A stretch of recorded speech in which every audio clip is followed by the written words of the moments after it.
Olá, pessoal, sejam muito bem-vindos à nossa primeira aula de Direito Penal, a parte especial, e sem enrolação, eu já vou compartilhar a minha tela com vocês para que vocês possam já acompanhar a análise do primeiro crime a ser estudado, o crime de homicídio, previsto no artigo 121 do nosso Código Penal. Então, vamos lá fazer a leitura. O artigo 121 diz o seguinte: matar alguém. Esse é o caput do artigo 121, a cabeça do artigo 21, que traz o conceito de homicídio simples, cuja pena é de reclusão de 6 a 20 anos. Então, para que a gente possa colocar a bola em jogo, para que a gente possa iniciar aí a análise do artigo 121, eu trouxe um singelo conceito do que vem a ser o homicídio. E o homicídio nada mais é do que a supressão da vida de um ser humano por outro ser humano. Então, eu tenho que matar um ser humano vivo, obviamente, né? Mas quando a gente fala em homicídio ainda, é importante saber quando é que se consuma esse homicídio, quando é que ocorre efetivamente o homicídio.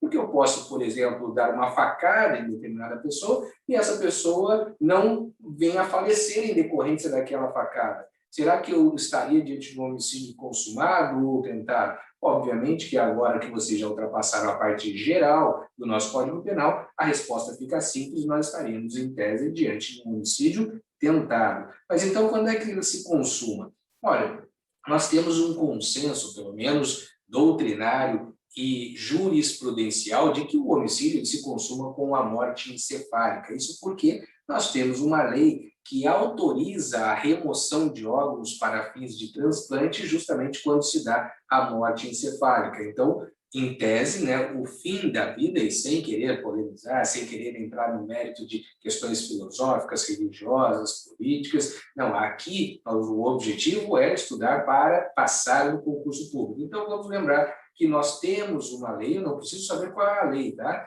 Mas eu tenho uma lei que autoriza a remoção de órgãos para fins de transplante quando se dá o diagnóstico da morte encefálica. E, consequentemente, eu reconheço que o fim da vida se dá, portanto, com o término da atividade cerebral. Isso é muito importante para que a gente, por exemplo, possa distinguir o homicídio do aborto. Porque quando eu falo em aborto, eu estou falando em vida também, mas a vida intrauterina. Eu também posso utilizar essa mesma análise para distinguir o homicídio do aborto e do infanticídio. Mas calma, tá, pessoal? Eu vou analisar também em outro encontro o aborto e o infanticídio. Mas o infanticídio nada mais é do que um homicídio. Porém, um homicídio praticado pela mãe que está no estado puerperal. Vamos falar numa linguagem bem simples aqui, aquela famosa depressão pós-parto. Então, nesse caso, nós não teríamos um homicídio, e sim um infanticídio. Obviamente que existem outros elementos, né? Ela tem que matar o próprio filho durante o parto ou logo após, e é possível também que tenhamos a participação, mas são questões que a gente vai analisar lá para frente. Mas uma outra distinção que já poderíamos trazer aqui também é em relação à lesão corporal seguida de morte. Por quê? No homicídio, o meu intuito enquanto agressor, enquanto agente, enquanto autor do crime, é matar, é retirar a vida de um outro ser humano.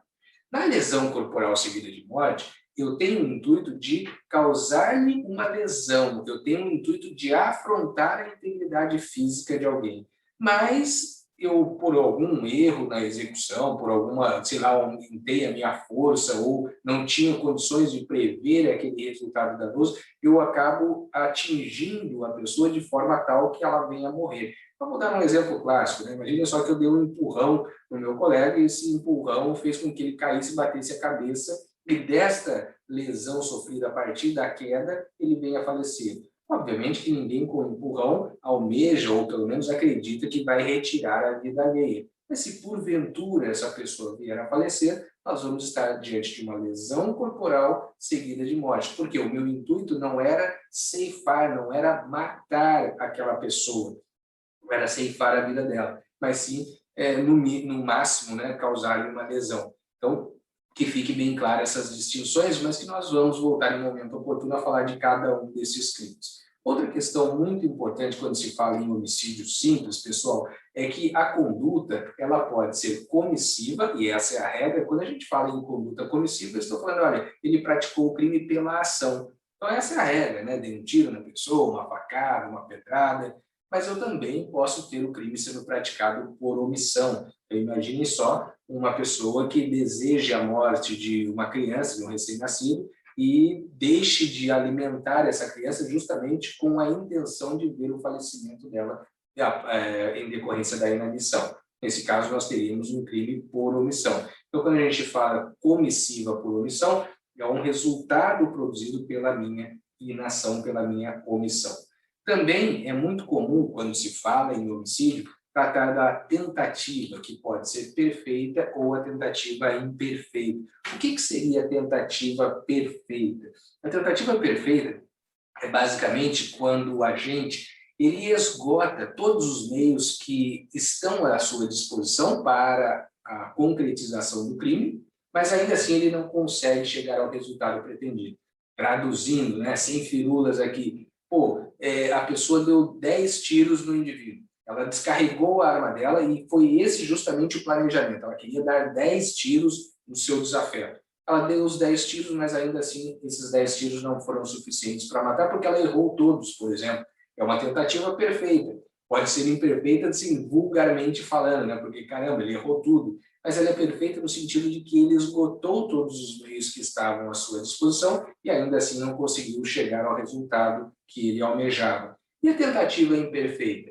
É justamente quando ele não consegue esgotar todos esses meios. Então, imagine só que ele tem 10 tiros a serem disparados contra o seu desafeto. Mas quando ele vai mirar para dar o primeiro tiro, um policial ou qualquer outra pessoa o interrompe naquela sequência de atos que ele havia planejado para chegar ao resultado pretendido. Então, nesse caso, seria tentativa imperfeita. Uma outra coisa que também é interessante quando se fala em homicídio, e isso não é muito cobrado quando se fala em outros crimes, mas especialmente quando se fala em homicídio, é em relação à tentativa branca ou tentativa vermelha, respectivamente também chamada de tentativa incruenta ou tentativa cruenta. Então, a tentativa branca, também chamada de tentativa incruenta, e a tentativa vermelha, também chamada de tentativa cruenta. Qual a diferença de uma e outra? Vou começar pela tentativa vermelha. E quando a gente fala em homicídio, vermelho lembra sangue. Então, na verdade, a tentativa cruenta ou vermelha é aquela em que o agente ele atingiu o bem jurídico protegido, e vamos esquecer um pouco o juridiquês, né? Vamos lá, sem firulas para o nosso concurso. Quando ele atingiu a pessoa, né, sangrou, vamos lembrar disso na hora da prova. Então, ele atingiu o seu desafeto, ele atingiu a pessoa que ele queria efetivamente matar, mas ele não conseguiu chegar ao resultado. Isso porque, sei lá, ele deu um tiro que ele pretendia que esse tiro acertasse a cabeça do indivíduo, mas ele acertou a perna, e esse tiro não foi letal. Então, nesse caso, eu posso falar em tentativa vermelha. Agora, vamos pensar na tentativa branca. Imaginem só que ele tenha dado esse mesmo disparo, só que ele errou o alvo, ele sequer acertou a pessoa. Então, nesse caso, ele não atingiu o bem jurídico tutelado e, portanto, a tentativa será considerada branca. Para a gente finalizar esse slide, eu queria dizer para vocês que no homicídio simples, eu vou ter, na verdade, essa prática quando não houver nenhum outro elemento agregado a esta conduta, olha, matar alguém.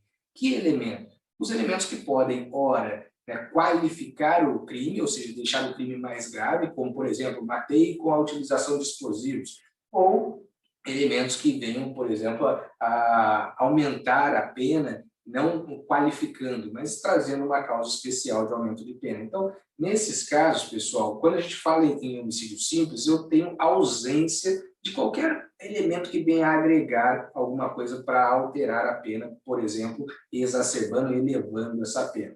E vamos lá, então, seguindo, a gente vai começar a falar sobre o homicídio privilegiado. Então, ultrapassada a ideia do homicídio simples, agora nós vamos falar do homicídio privilegiado. Quando a gente fala em homicídio privilegiado, vocês têm que ter em mente, lá na hora de fazer a prova, o seguinte: se ele é privilegiado, eu tenho uma redução na reprovabilidade, eu tenho uma diminuição na pena. E por que eu tenho a diminuição na pena? Vejam só, o parágrafo 1º do artigo 121, ele diz que se o agente, ou seja, se o criminoso, né, quando ele fala se o agente, quando o legislador traz agente, é o criminoso. Se ele comete o crime impelido por motivo de relevante valor social ou relevante valor moral, ou ainda sob domínio de violenta emoção, logo em seguida a injusta provocação da vítima, o juiz pode reduzir a pena de 1/6 a 1/3. Então, vejam só, O que a gente precisa lembrar aqui? São 3 critérios, ou na verdade 3 hipóteses que podem trazer consigo essa diminuição da pena de 1/6 a 1/3. Como que eu vou diminuir de 1/6 a 1/3? Para o nosso concurso isso é irrelevante, isso vai competir ao juiz no momento em que ele for calcular a pena. O que eu preciso saber é o seguinte, aliás, que fique bem claro isso, né? Muitos candidatos acabam ficando desesperados, pô, mas eu vou ter que guardar a pena ou coisa do tipo. Não. No concurso, eu costumo dizer o seguinte, eu não preciso guardar as penas. Muitas vezes eu vou mencionar a pena para vocês para dizer, olha, esse crime é grave, né? Eu vou usar a pena como um argumento de autoridade no sentido de, olha, esse crime é muito grave.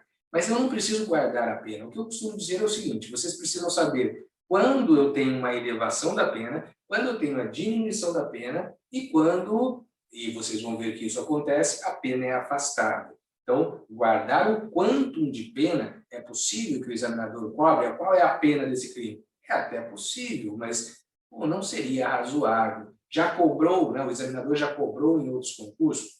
Sim, já cobrou. Mas, ainda que ele venha a cobrar, vou ser muito sincero com vocês, essa é a questão que vocês podem errar, né, e se dedicarem a outras questões, porque o examinador ele não usou o bom senso ali. Nem o juiz, nem o delegado, nem o promotor, ninguém ele vai decorar a pena. Às vezes a gente até decora pela utilização reiterada, mas não que isso vá mensurar o conhecimento que vocês têm sobre o assunto.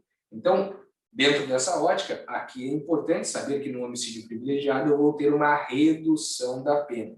E como eu havia mencionado, né, até interrompi a minha fala, nós temos 3 razões para que possamos reconhecer o homicídio privilegiado. Primeiro, relevante valor social. Depois, relevante valor moral. São questões distintas. E a última, sob o domínio de violenta emoção, sob o domínio, né? Ele está cometido, ele está naquela violenta emoção, logo em seguida a injusta provocação da vítima. Então, só para que a gente possa ilustrar e gravar, né, entender o porquê que ele vai ter essa pena diminuída, ou por que a conduta dele vai ser menos reprovável, vamos lá, começando com o relevante valor social. Quando a gente fala em relevante valor social, o agente, o criminoso, ele está praticando o crime, mas não pensando só em si, ele está pensando na coletividade. Então, é um interesse de ordem geral. Então, imaginem só, eu trouxe 3 hipóteses aqui para vocês. Imaginem que o agente, o criminoso, ele matou, e por isso ele praticou um crime, daí eu tenho que chamá-lo de criminoso, mas ele matou o indivíduo porque ele sabia que aquele indivíduo estava praticando reiteradamente o crime de estupro. E o crime de estupro, ele é um crime repugnante. Então, se eu perguntasse para ele, por exemplo, prendi esse indivíduo, por que você matou o fulano? Ah, eu matei porque ele é um estuprador contumaz, porque ele estava estuprando as mulheres aqui do meu bairro. Vejam, o relevante valor social é aquele que tem uma coletividade envolvida. Da mesma forma, o traficante. Né? Então, se eu prendi aquele indivíduo, né, e vou interrogá-lo, imagine só, por que você matou o fulano e tal? Ah, porque ele é um traficante e ele faz mal para toda a comunidade aqui. E a última hipótese, o traidor da pátria. Então, por que você matou o fulano e tal? Porque, poxa, ele é um traidor, ele só faz mal para a nossa nação. Né? Daí a gente poderia filosofar mais aqui, mas não é o nosso objetivo. Então, vamos lá passar para outra questão, ou seja, o relevante valor moral. Quando a gente fala em relevante valor moral, daí o interesse é de ordem pessoal. Também trouxe 3 exemplos aqui. Veja só, primeiro, o estuprador da própria filha do autor. Né? Do autor é esse agente aqui, ó. Né? Então, o agente, por que prendia esse agente? Né? Praticando logo depois de praticar o crime. Aí eu pergunto a ele, mas por que você fez essa besteira? Ele falou, não, por que não? Porque ele estuprou a minha filha.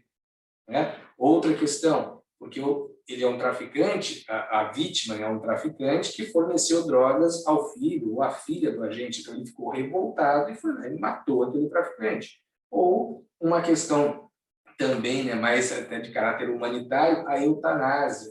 Então, a eutanásia no Brasil ela é crime. O que é a eutanásia? Imagina só que eu tenho um familiar que está enfermo, está doente, e ele já está sofrendo muito com aquela doença, e ele, sei lá, de repente ele está sendo mantido ali ainda com vida em razão de equipamentos que garantem esse tempo de sobrevida. Eu vou lá e desligo o aparelho que garante a sobrevida desse meu familiar, mas não com o intuito efetivamente de matá-lo porque eu não gosto, eu quero ceifar a vida dele. Na verdade, o que eu quero é acabar com aquele sofrimento.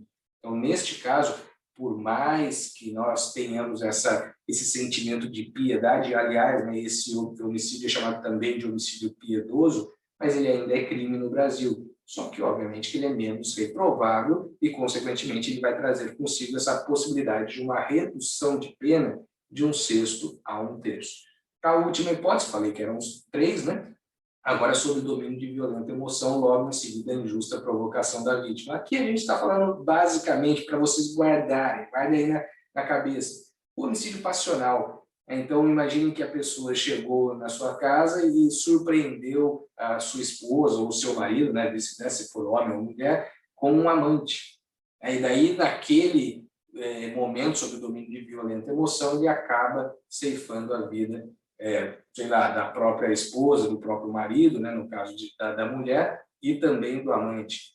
Bom, isso é crime? É, porque no Brasil não adianta, né, querer invocar aquela legítima defesa da honra. Pode ser que você estivesse até defendendo da sua honra, mas isso é crime de homicídio, e você poderá, né, ter o reconhecimento dessa violenta emoção logo após a injusta provocação da vítima.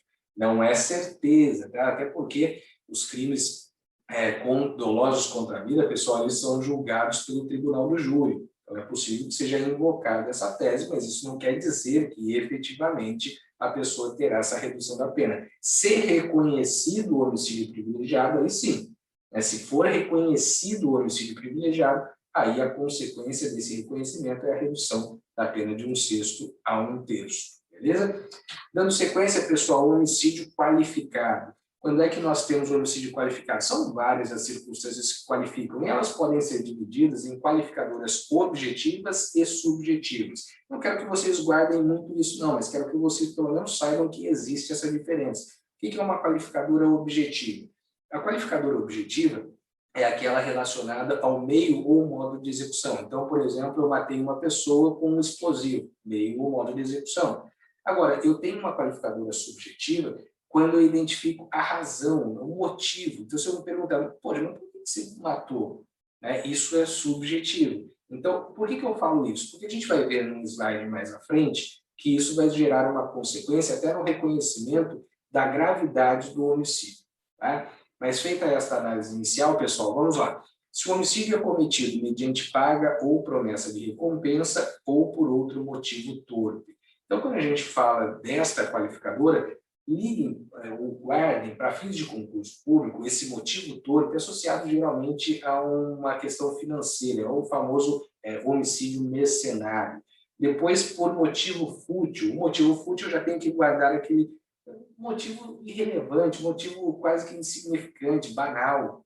Agora, aqui, entre essas duas qualificadoras, é importante o seguinte, que a ausência de motivo não é considerada motivo fútil. Então, se eu não consigo identificar nem que foi torpe, nem que foi fútil, eu não consigo provar qual foi a motivação. Então, é um homicídio simples. A gente volta lá para a cabeça do artigo 121. Então, o examinador, para que ele indique como resposta correta que o motivo foi torpe ou fútil, ele vai ter que também deixar bem clara a ideia de que o motivo foi irrelevante ou que o motivo foi repugnante, por exemplo, pela torpeza, em regra ligada à questão financeira.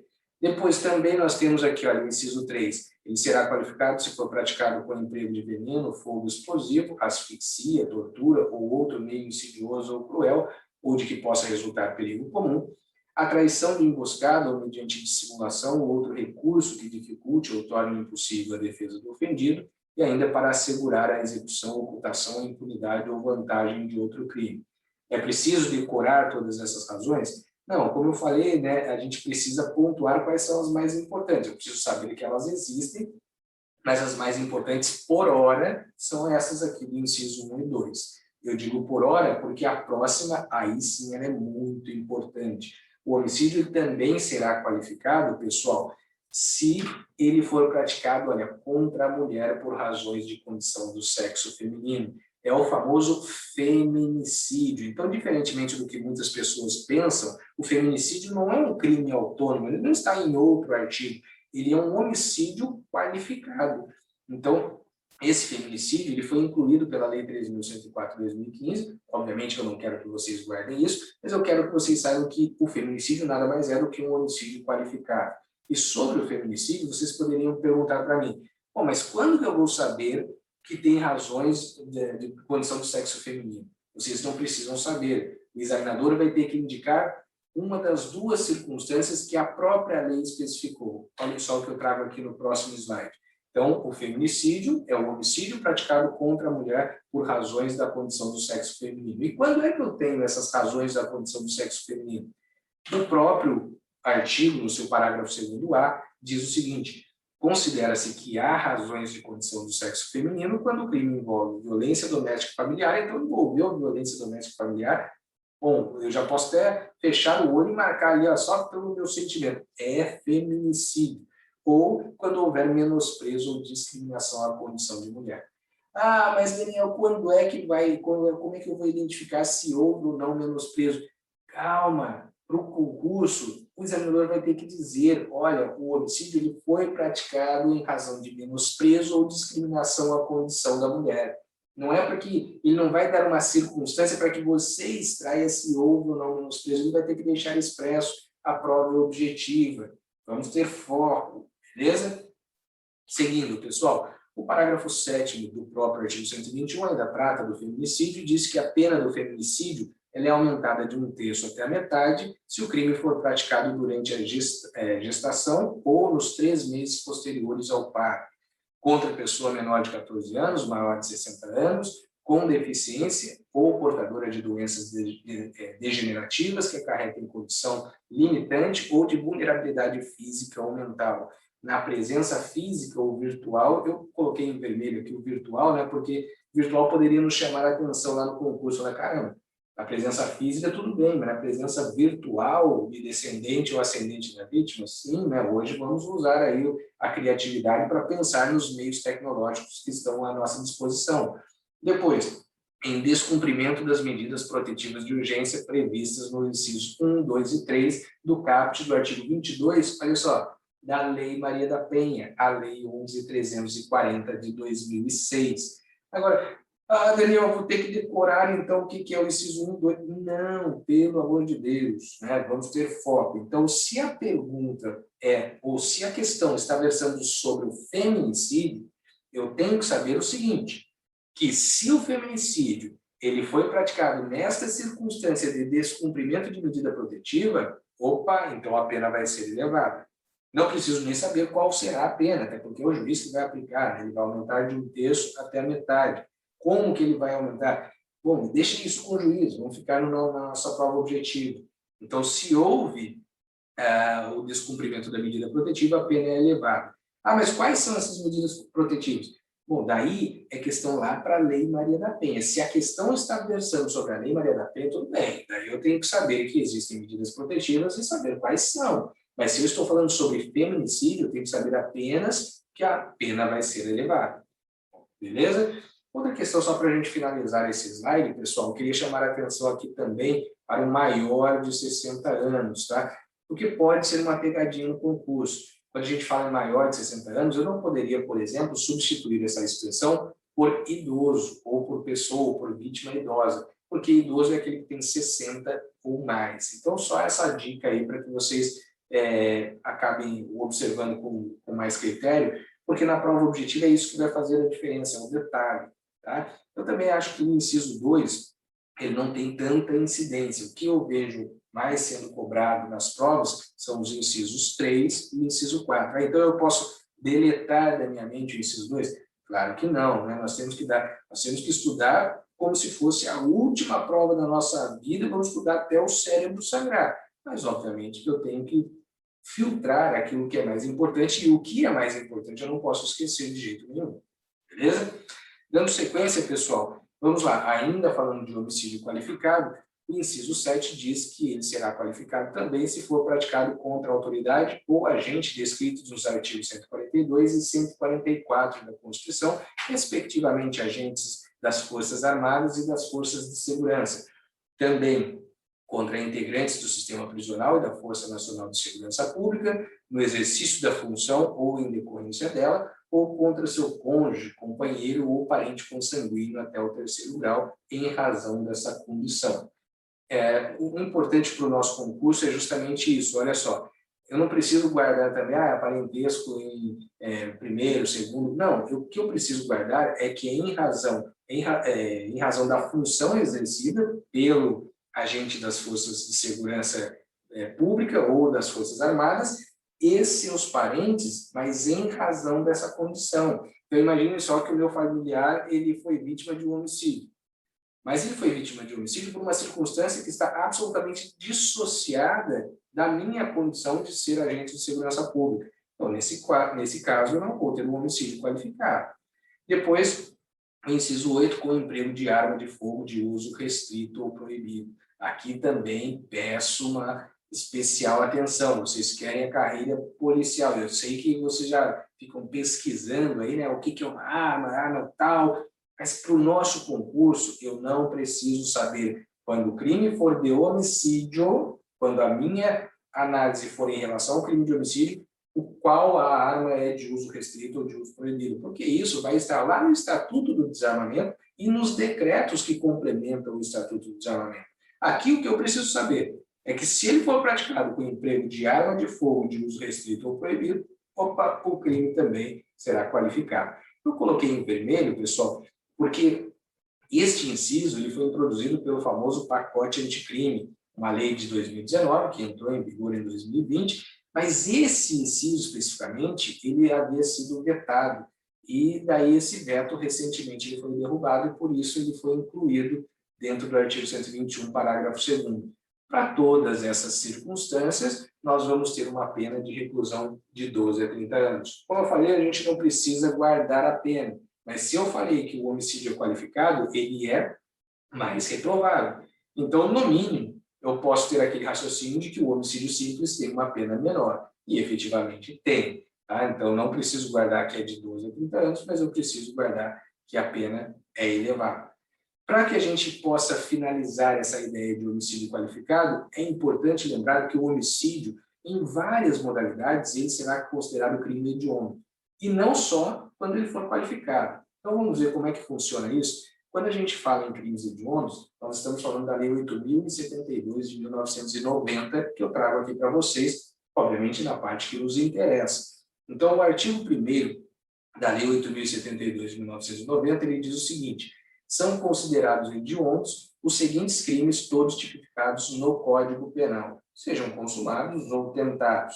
Dentre os crimes, e agora vamos nos ater ao nosso estudo, né? O homicídio, do artigo 121, quando praticado em atividade típica de grupo de extermínio, ainda que cometido por um só agente, atividade típica de grupo de extermínio, mas ainda que seja praticado por um só agente, e o homicídio qualificado.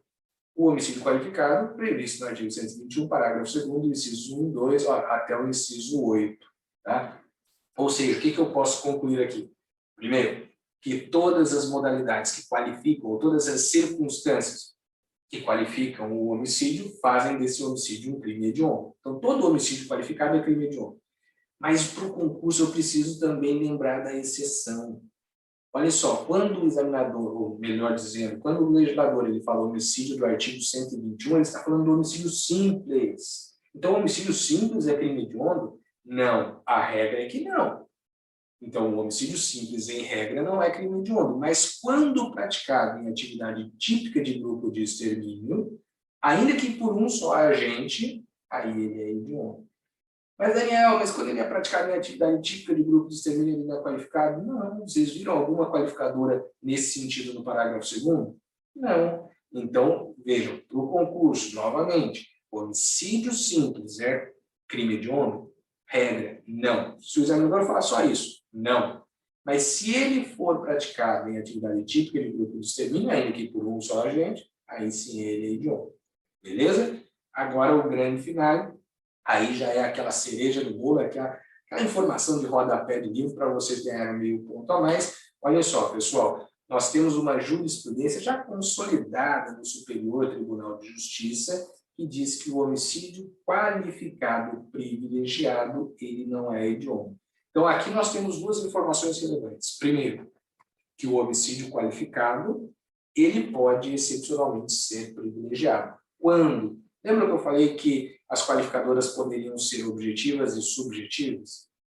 O privilégio, pessoal, eu não quero que vocês se preocupem, que gastem neurônios com isso, não. Vamos compreender. Olha só, o privilégio, relevante valor social, moral, ou sob domínio de violenta emoção, logo após a injusta provocação da vítima, são questões subjetivas, pessoais.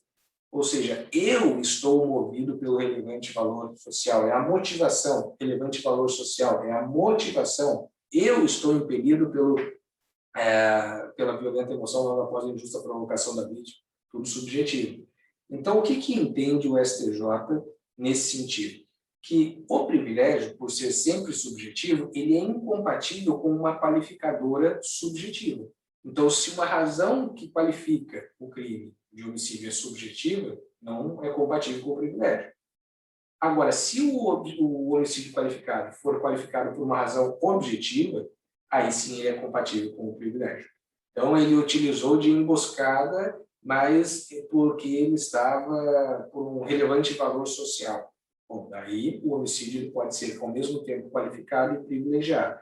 E concluindo, o STJ falou assim, pô, mas peraí, se eu reconheço que ele é privilegiado, eu não posso dizer que ele é reprovável a ponto de ser hediondo e, ao mesmo tempo, ele ser menos reprovável. Seria uma coisa incoerente. E é justamente nesse sentido que ele decidiu. Olha, o homicídio qualificado, privilegiado, ele não é hediondo. E quando a gente fala em que o crime é hediondo, ele ainda é muito mais grave, muito mais repugnante do que aquele homicídio simplesmente qualificado. Então, é nesse sentido que eu trago a decisão para vocês. Bom, pessoal, o nosso encontro não acabou ainda. Nós vamos voltar no próximo bloco ainda falando de homicídio.